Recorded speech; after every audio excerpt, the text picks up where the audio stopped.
Dad told everyone I'm in witness protection. I'm not, but now I let him believe it, so he stops calling. My cousin Nina has both hands wrapped around my forearm like she's afraid I'm going to bolt, her eyes darting over my shoulder every 2 seconds.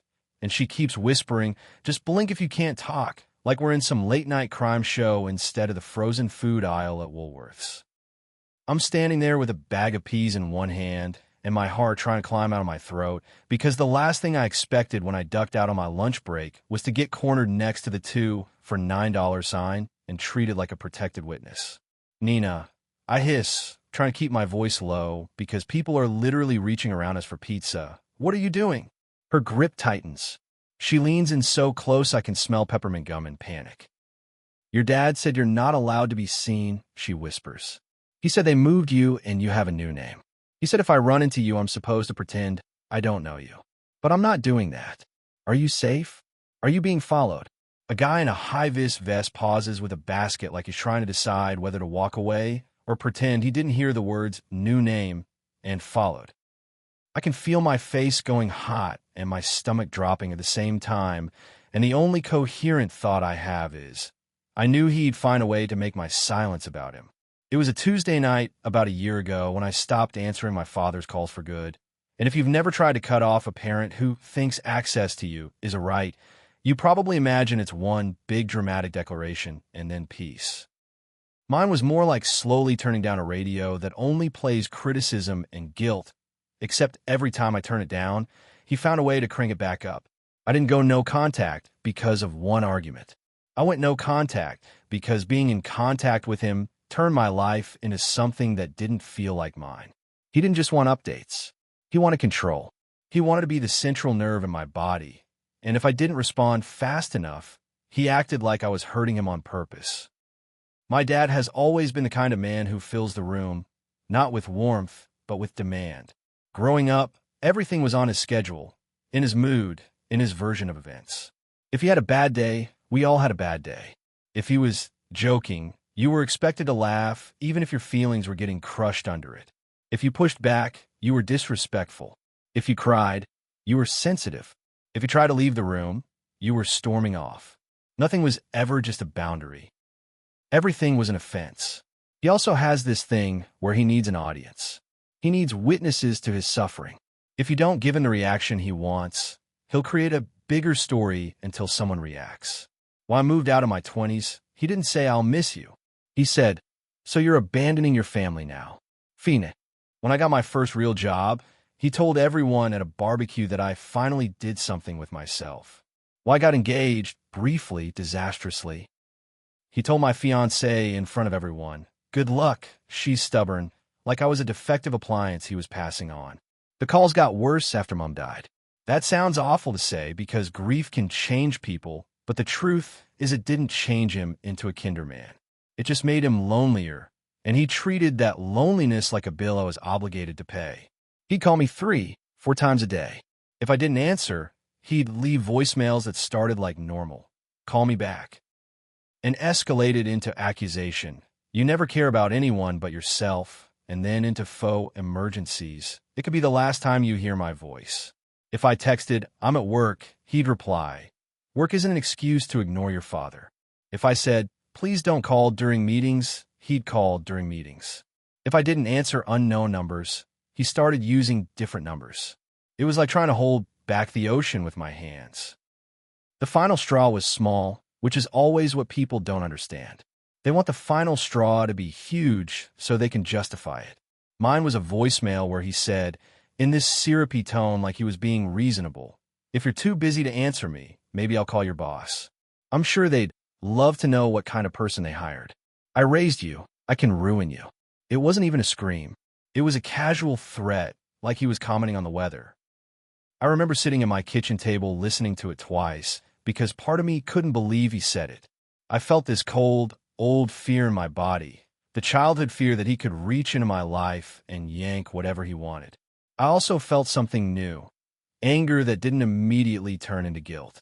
I called him back because some part of me still thought maybe if I confronted it directly, he'd hear himself. He answered like he'd been waiting to pounce.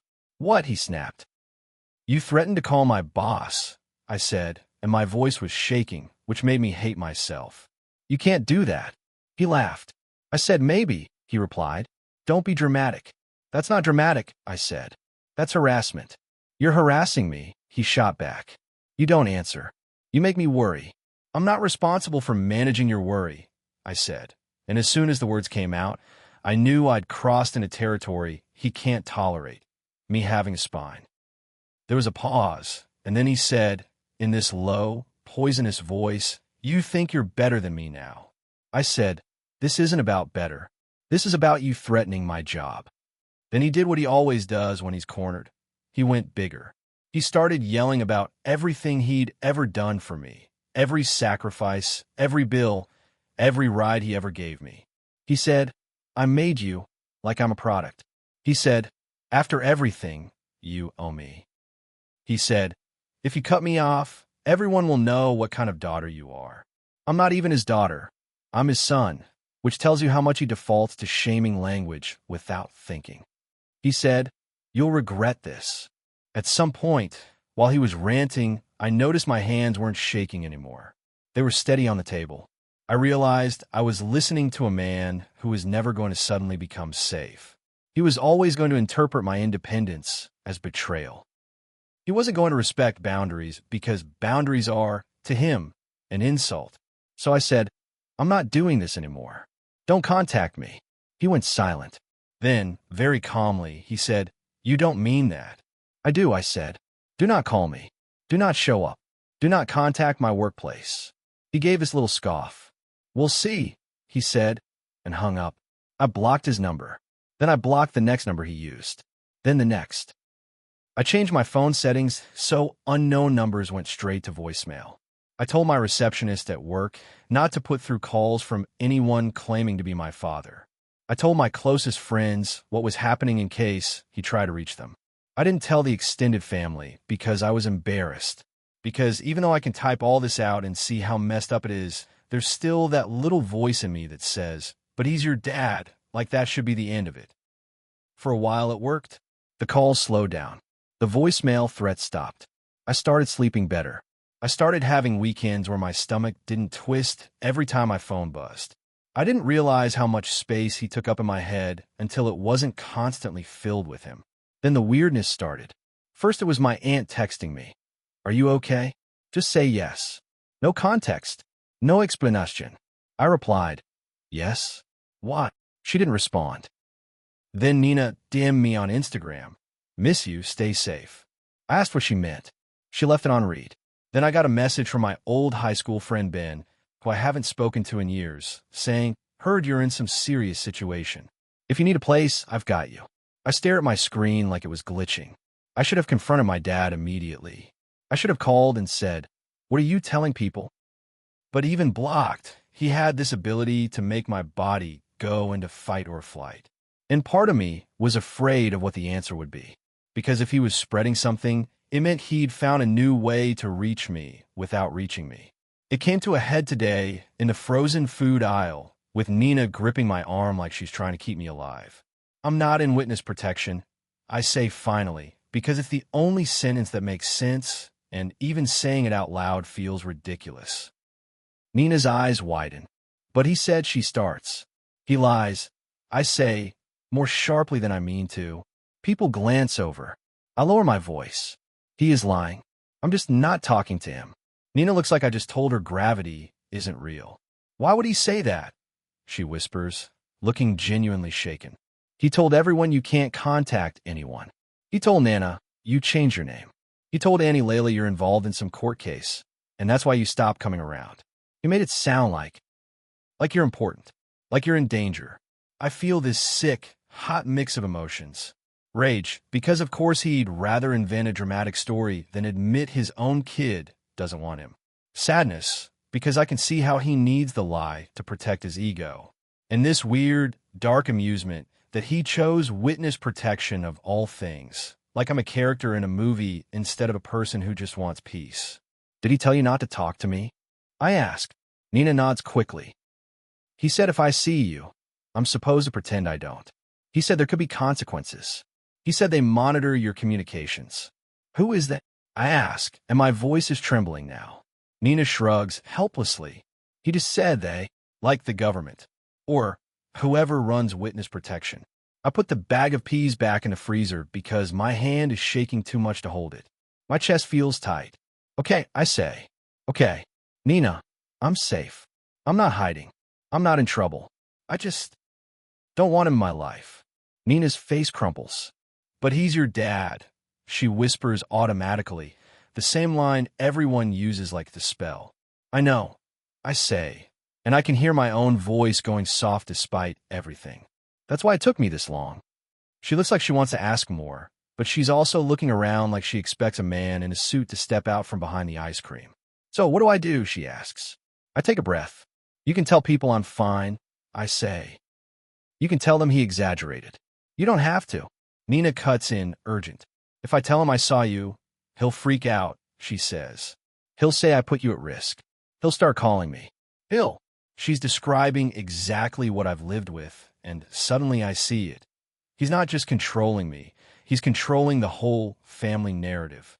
He's recruiting people into his story so he can be the center of it, and he's using fear to keep them compliant. I swallow, mind racing. Don't tell him, I say quietly. Nina blinks. What? Don't tell him you saw me. I repeat. Not if it'll make your life hell.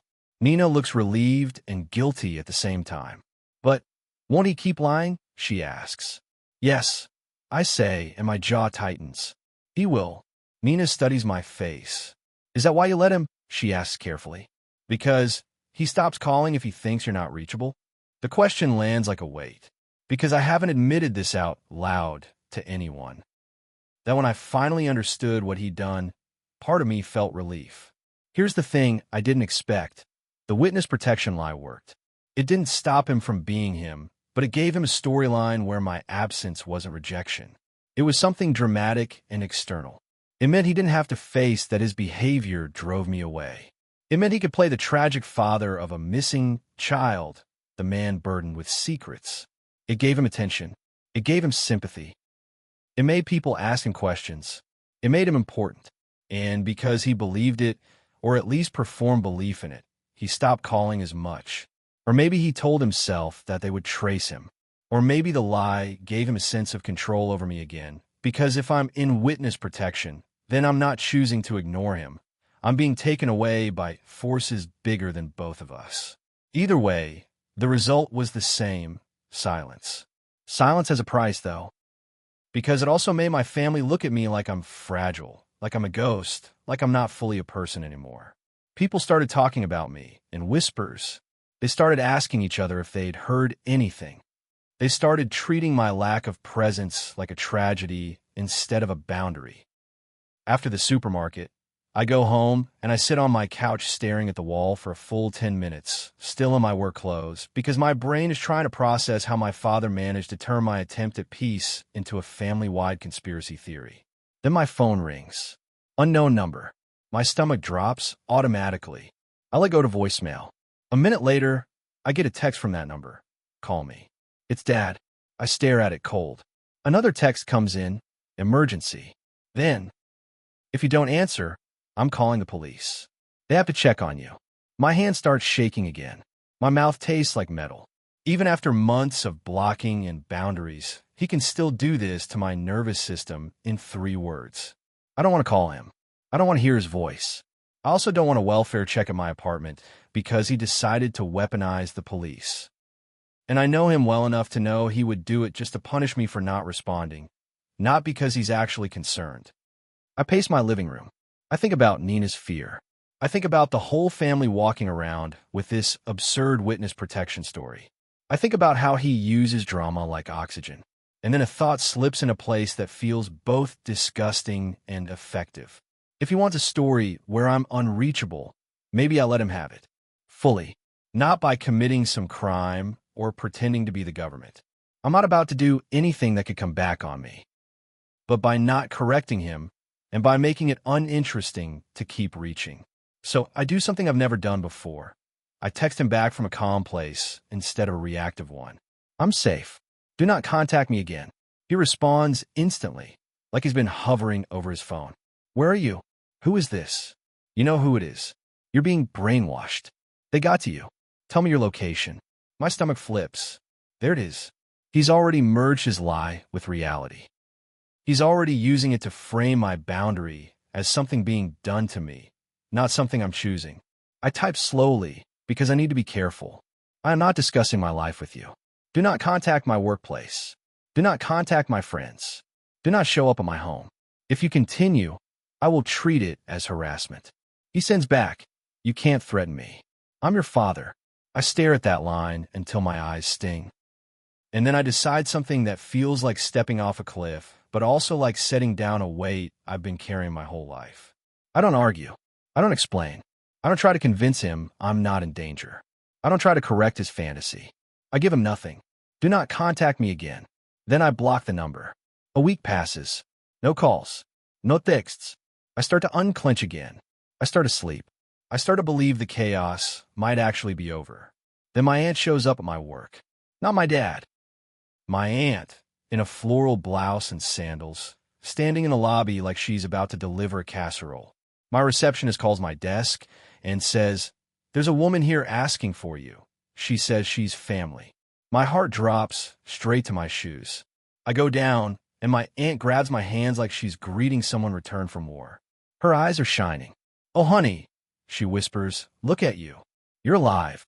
I glance around the lobby, aware of the security camera, aware of the coworkers walking past. "Auntie," I say quietly, "what are you doing here?" She looks at me like I'm being obtuse. "Your father said," she starts, then lowers her voice dramatically, "that you can't call, but you might still be here. He said you might be working under a different name.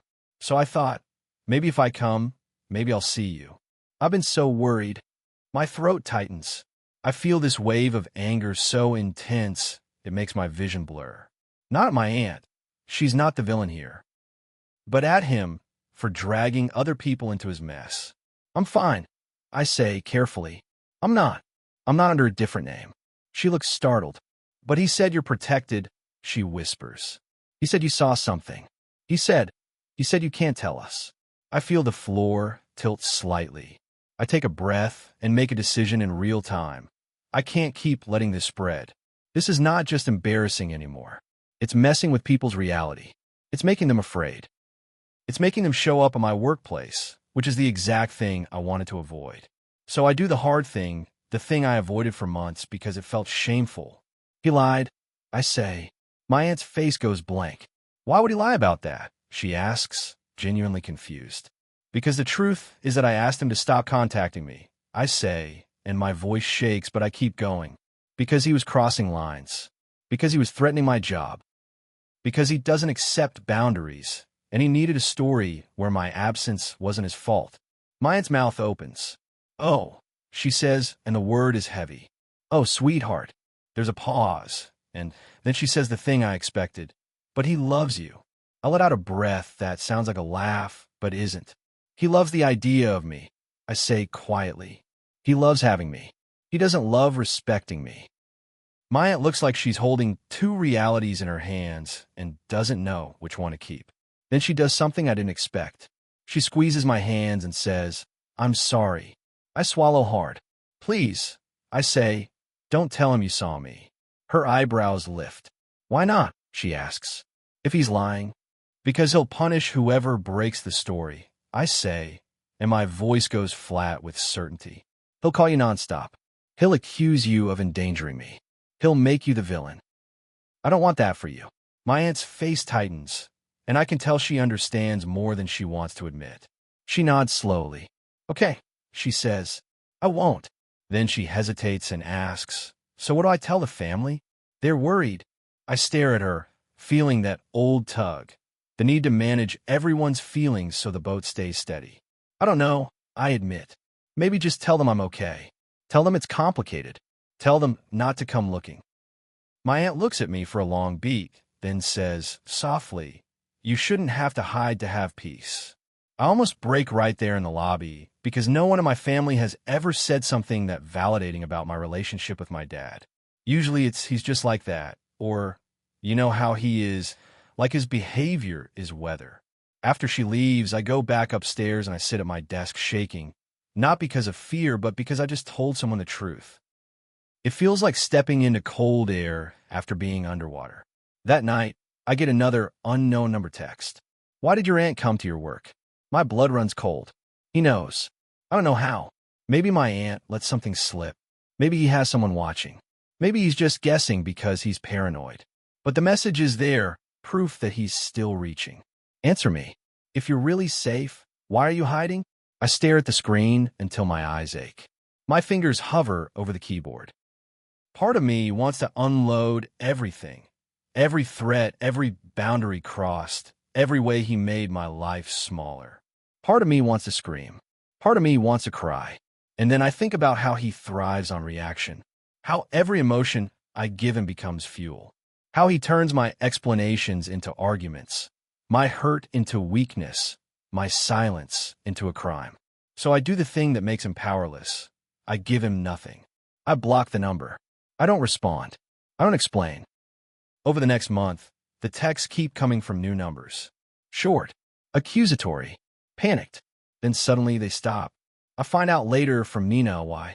Apparently my dad told everyone the people managing my protection had warned him that contact could compromise the situation. He told them he'd been advised to stop calling because it could put me at risk. He said it with this solemn authority, like he's a man burdened with a secret mission. People patted his shoulder. People told him he was so strong. People told him how proud they were of him for respecting the process. And here's the ugly truth I'm not proud of. I let him have that. Not because I want him to be admired. Not because I like being the subject of some ridiculous story. But because for the first time in my life, his need to look good worked in my favor. The lie he told to protect his ego built a fence between us that he finally didn't climb. I did correct it with a few people I trust. Nina, my aunt, one cousin who was close to me growing up because I didn't want them living in fear. I told them the truth. I'm not missing. I'm not in danger. I'm just not in contact. I asked them not to argue with him about it, not to try to expose him, because the point isn't to win. The point is to be left alone. Most of them understood. Some didn't. One uncle texted me a long paragraph about honoring your father. I blocked him too. Do I feel guilty sometimes? Yes. Because letting the witness protection story exist means the family whispers about me like I'm a ghost. It means some people think I'm out there living a life of secret fear. It means my dad gets sympathy he doesn't deserve. It means the truth, him driving his kid away, stays buried. But then I remember the alternative. Endless calls, threats, showing up, workplace drama, my nervous system living in constant alert. And I weigh guilt against sanity. And here's what I keep coming back to. When I feel that familiar pressure to fix the family narrative, I didn't create this. He did. He chose a lie grand enough to eclipse the truth. He chose spectacle over accountability. I'm just refusing to sacrifice my peace to clean up his mess. The weirdest part is how quickly the family adapted. Once my dad had a story, people stopped asking hard questions. They stopped wondering why I never show up. They stopped suggesting he apologize. They stopped telling him to back off. They just folded my absence into a dramatic myth and moved on. Sometimes I imagine the scene at a barbecue. My dad leaning in, voice low, saying, "We can't talk about it," and everyone nodding like they're in on something important. It's absurd. It's insulting. It's also, in a twisted way, exactly who he is, a man who would rather be the star of a tragedy than the reason his child left. Every now and then, I still get a call from an unknown number and my heart jumps. Every now and then, a relative will message, "Thinking of you," in that careful tone people use with someone they think is fragile. I don't answer those messages with anger. I answer with something simple. I'm okay. Hope you are too. I don't correct every rumor anymore. I don't know everyone the full story. I don't know my father access just because he shares my blood. And if my dad wants to believe I'm protected by some invisible force he can't argue with, fine. Let him. Because the truth is, for the first time, I am protected. Not by witness protection, by my own boundaries, by my decision to stop feeding the machine, by the quiet, steady act of not answering.